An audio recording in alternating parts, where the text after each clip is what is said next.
గోదావరి, కావేరి, గుండార్ నదుల అనుసంధాన ప్రాజెక్టును వేగవంతం చేయాలని తమిళనాడు ముఖ్యమంత్రి విజయ్ ప్రధాని నరేంద్ర మోడీకి లేఖ రాశారు. దక్షిణాది రాష్ట్రాల నీటి అవసరాలను దృష్టిలో ఉంచుకుని ఈ ప్రాజెక్టును ప్రాధాన్యతగా పూర్తి చేయాలని కోరారు.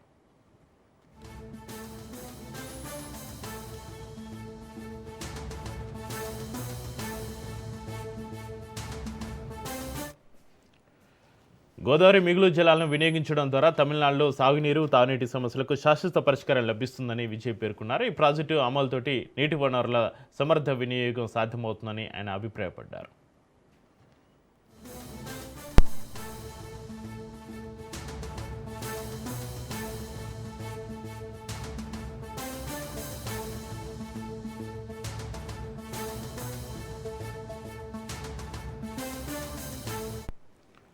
అంతేకాకుండా ఈ ప్రాజెక్టు వల్ల తెలంగాణ, ఆంధ్రప్రదేశ్, కర్ణాటకతో పాటుగా తమిళనాడుకు కూడా ప్రయోజనం పొందుతుందని ముఖ్యమంత్రి విజయ్ తన లేఖలో వివరించారు. గోదావరి, కావేరీ నదుల అనుసంధాన ప్రాజెక్టుపైన కేంద్ర ప్రభుత్వం ఎలా స్పందిస్తుందన్నది ఇప్పుడు ఆసక్తికరంగా మారింది.